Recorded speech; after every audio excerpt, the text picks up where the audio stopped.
بسم الله الرحمن الرحيم. الحمد لله وكفى وسلام على عباده الذين اصطفى. أما بعد، أعوذ بالله من الشيطان الرجيم. بسم الله الرحمن الرحيم. وذكر فإن الذكرى تنفع المؤمنين. سبحان ربك رب العزة عما يصفون وسلام على المرسلين والحمد لله رب العالمين. اللهم صل على سيدنا محمد وعلى آل سيدنا محمد وبارك وسلم. اللهم صل على سيدنا محمد وعلى آل سيدنا محمد وبارك وسلم. اللهم صل على سيدنا محمد وعلى آل سيدنا محمد وبارك وسلم.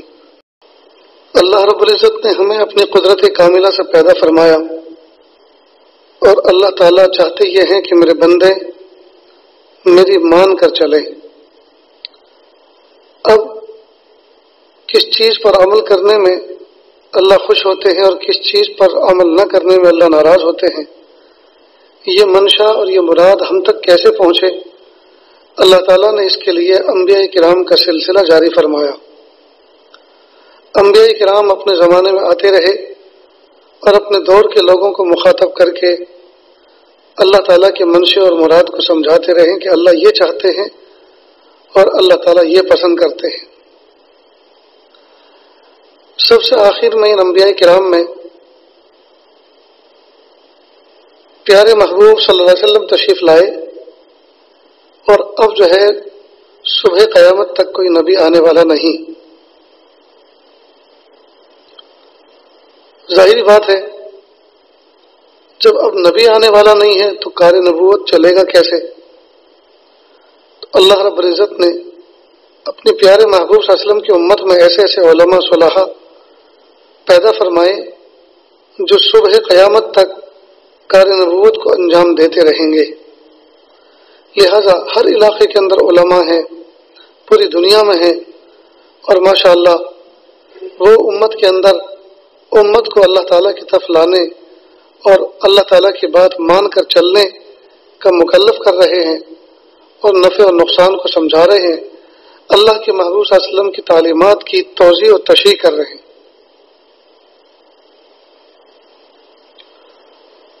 میرے سامنے ایک کتاب ہے جس کا نام ہے اکمال الشیم. یہ حضرت مولانا عبداللہ گنگوئی رحمۃ اللہ علیہ کی تشریح ہے. اصل الحکم العطائیہ شیخ ابن عطا اللہ اسکندری رحمۃ اللہ علیہ کی اصل عربی میں کتاب ہے، یہ اس کی شرح ہے. شیخ ابن عطا اللہ اسکندری رحمۃ اللہ علیہ اللہ کے بہت بڑے نیک بندے گزرے ہیں، اور ان کی ایک ایک بات بڑی حکمت بھری ہوا کرتی تھی. لہذا ہمارے مشائخ اکابر نے اپنے خانقاہوں کے اندر اس کتاب کا معمول رکھا. مریدین متعلقین میں سبقاً اس کو پڑھ کر سنایا جاتا تھا. جہاں تشریح کی ضرورت پیش آتی تھی تشریح کی جاتی تھی، اور سننے والے اور سنانے والے لطف اٹھاتے تھے اور عمل پہ کھڑے ہوتے تھے. اسی کتاب میں سے ایک باب ہے عمل کے اندر اخلاص. شیخ فرما رہے ہیں بندے کے اعمال صرف بے جان صورتیں ہیں، اور اخلاص کا وجود ان کے لیے ارواحیں. فائدہ: بندہ جو اعمال نیک مثلا نماز، روزہ، حج، زکوٰۃ کی کرتا ہے، بلا اخلاص کے ان کی مثال ایسی ہے جیسے کسی جاندار کی صورت ہو اور اس میں جان نہ ہو.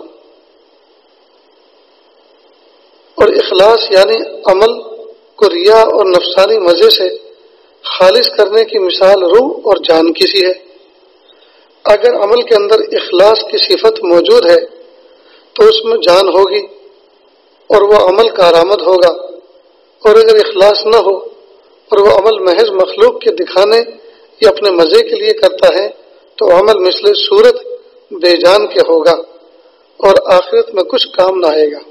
سبحان اللہ، کتنی پیاری بات فرمائی اور کتنی اچھی مثال سے فرمائی. دیکھیں، دیوار کے اوپر اگر شیر کی کوئی تصویر ڈرا کر دے،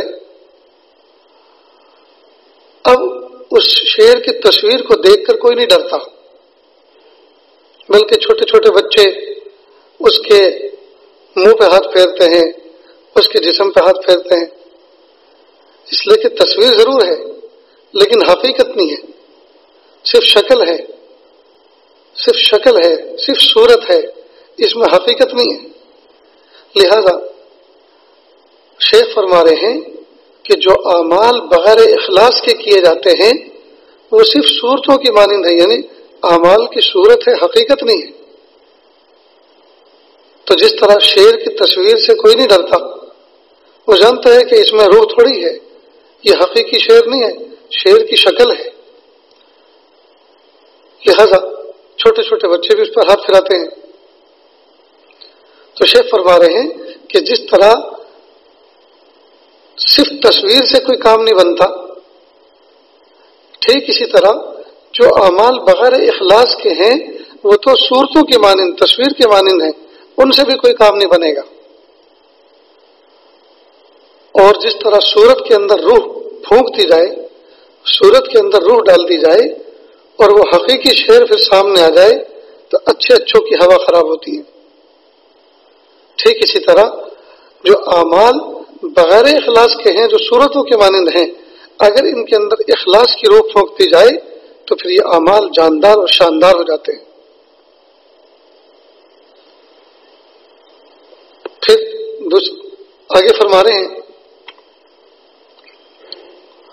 ایک مخلوق سے دوسری مخلوق کی طرف چلنے کا قصد نہ کر، کیونکہ اگر تو ایسا کرے گا تو مثل چکی کے گدھے کے ہوگا کہ چکی میں چلتا ہے اور جو اس کی سیر کی ابتدا ہے وہی اس کی سیر کی انتہا، لیکن تو مخلوقات سے خالق کی طرف سیر کر، حق تعالیٰ فرماتا ہے اور بے شک انتہائی سلوک تیرے پروردگار تک ہے۔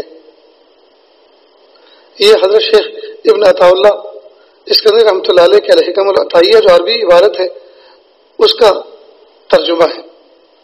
بہن فر آگے اس کا فائدہ ذکر کیا جا رہا ہے۔ طالب مولا کا مقصود اصلی یہ ہے کہ ہر امر میں اس کی نظر اپنے مالک کی طرف ہو، اور تمام عبادت اور ذکر و شغل کا حاصل یہی ہے کہ غیر اللہ سے نظر ہٹ جائے اور دل حق تعالیٰ کی طرف، حق تعالیٰ کی یاد میں مشغول ہو جائے۔ تو اگر کوئی دنیا دار دنیا کو چھوڑ کر عبادت و ذکر و شغل میں لگے اور مقصود اس کا یہ ہو کہ لوگ مجھے عابد زاہد بزرگ جاننے لگیں، تو وہ ایک مخلوق کو چھوڑ کر دوسری مخلوق کی طرف مشغول ہو گیا، یعنی مال و دولت کو تو چھوڑا اور نام اوری اور مخلوق کی نظروں میں شہرت کی طرف لگ گیا۔ تو مال و دولت کمانا ایک مخلوق تو پہلے اس میں لگا تھا، اب طاعت و عبادات تو کرنے لگا، لیکن طاعت و عبادات کرنے میں یہ چاہنے لگا کہ لوگ مجھے بزرگ کہنے لگے۔ تو یہ بزرگی، جس طرح سے مال و دولت کمانا یہ اللہ کا غیر ہے، اس طرح لوگوں کی نظر میں اپنے آپ کو یہ جتانا کہ میں بزرگ ہوں، یہ بھی تو اللہ کا غیر ہے۔ اللہ اکبر کبیرہ۔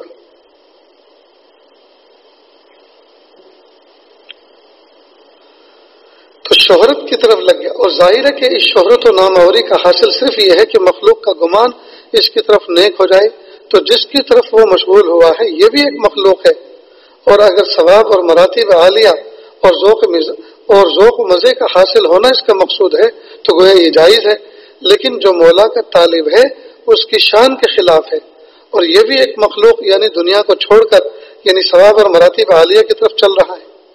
یہ ایک اور بات بہت اہم فرما رہے ہیں کہ دیکھو، ریاکاری صرف یہی نہیں ہے کہ بندہ جو بھی کام کرے اس میں لوگوں کو دکھائے کہ دیکھو میں نمازی ہو گیا ہوں، دیکھو میں صف اول میں نماز پڑھنے لگا ہوں، دیکھو میں تسبیحات پڑھ رہا ہوں اور لوگ تسبیحات نہیں پڑھتے تو میرا مقام سمجھو، تو یہ مخلوق کو دکھا رہا ہے، تو یہ اللہ کو پسند نہیں ہے، اخلاص کے خلاف ہی ہے۔ دوسرا یہ کہ کوئی آدمی مخلوق کو تو نہیں دکھا رہا لیکن خود کو مزہ آ رہا ہے۔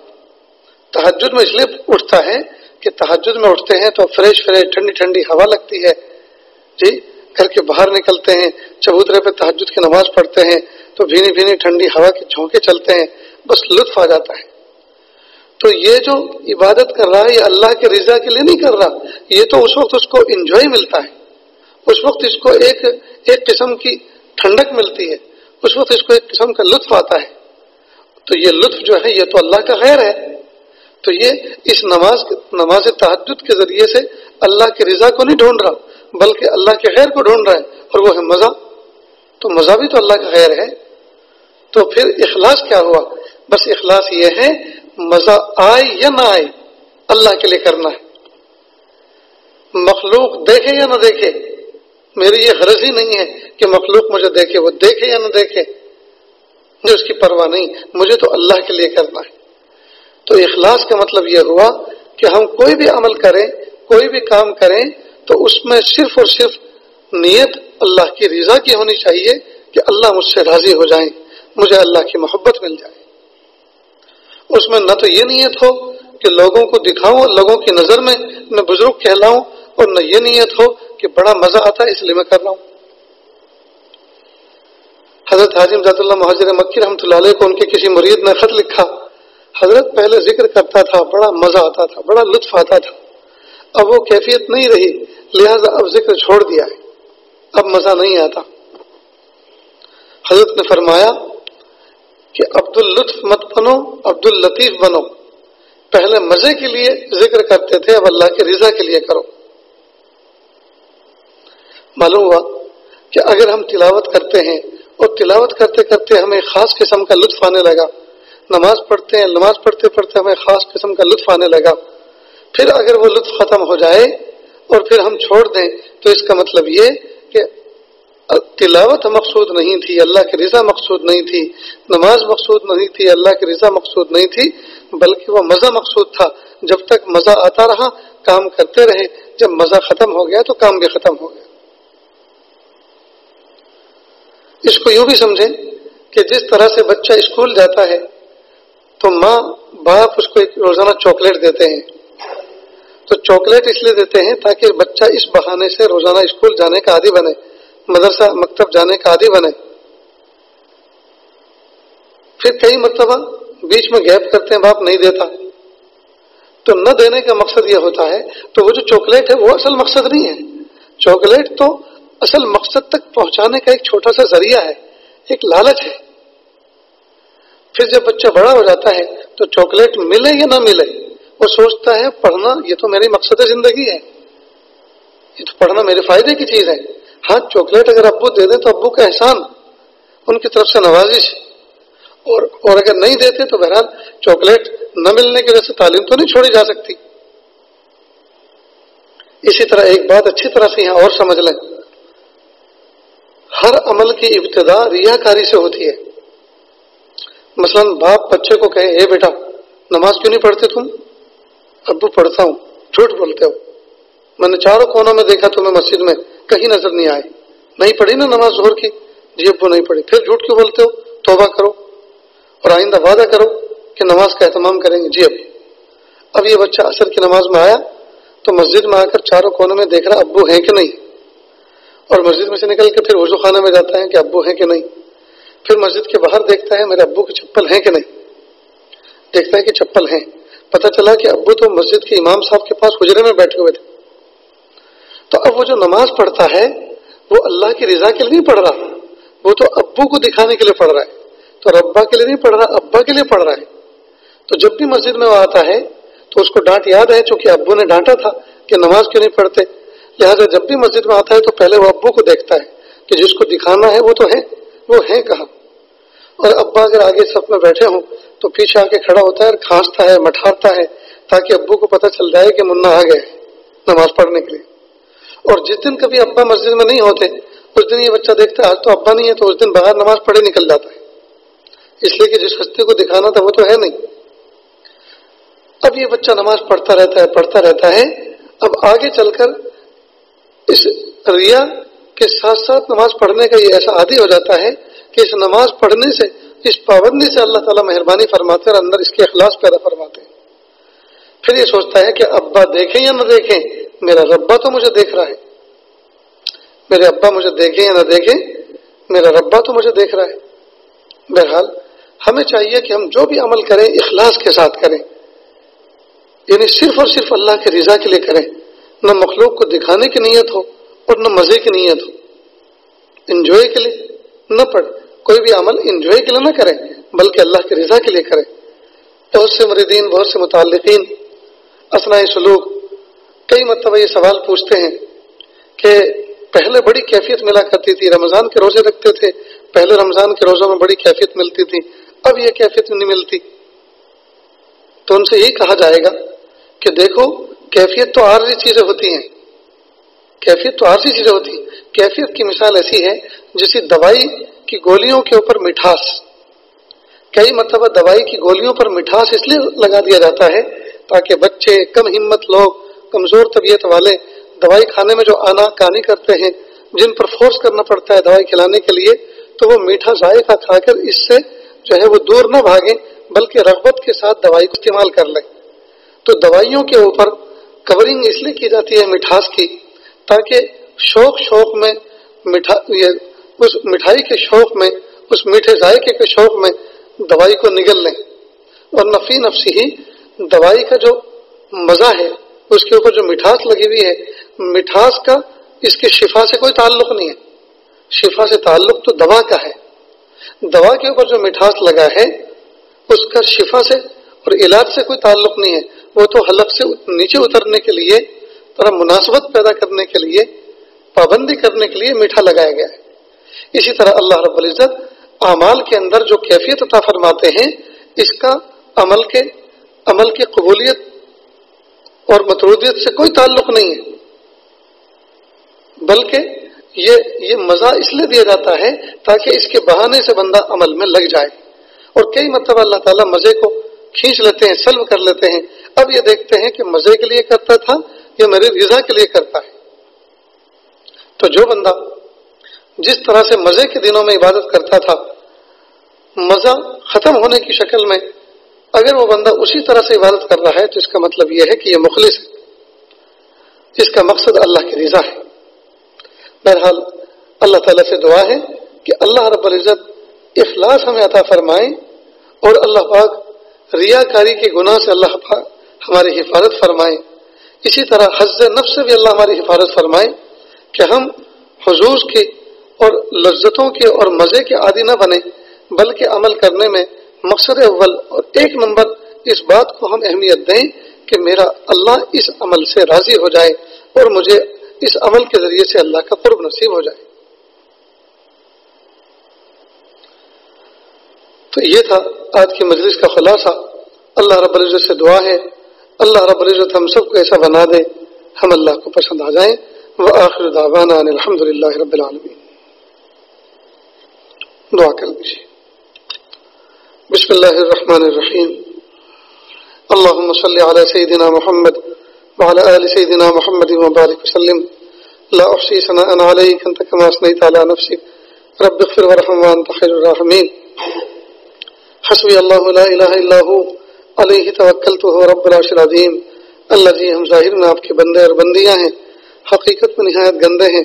اللہ ہمارے دلوں کی گندگی کو دور فرما، ہمیں اپنی بندگی کا سلیقہ عطا فرما، شرمندگی والے کاموں سے ہماری حفاظت فرما، برے دن سے، بری بات سے، بری رات سے، برے انجام سے ہماری حفاظت فرما، سوء خاتمہ سے ہماری حفاظت فرما۔ اللہ جی ہم نافے تولے جانے کے قابل نہیں ہیں، آزمائے جانے کے قابل نہیں ہیں، آپ ہمارے حال پر رحم فرمائیے۔ یا اللہ جو وبا، جو بلا پوری دنیا میں پھیلی ہوئی ہے میرے پیارے اللہ، یا اللہ بندوں کے لیے ناقابل برداشت ہے، یا اللہ اس کو دفع دور کر دیجئے، بندوں کو شفا عطا فرما دیجئے۔ آپ کی قدرت کو پہچاننے اور آپ کی قدرت کو پہچان کر آپ کی بات کو ماننے اور دین اسلام کے بتلائے ہوئے راستے پر چلنے کی توفیق عطا فرما۔ رب کریم مہربانی کا معاملہ فرما، ماضی قریب میں جن کا انتقال ہو چکا اللہ ان کی شفا عطا فرما۔ اللہ پیارے پیارے نوجوان، پیارے پیارے علماء، صلحاء، دوست احباب، متعلقین اللہ ہاسپٹلائز ہیں، زیر علاج ہیں، اللہ ان کو شفا کامل عطا فرما۔ اپنے بیوی بچوں سے عافیت کے ساتھ ان کی ملاقات کرا دیجئے۔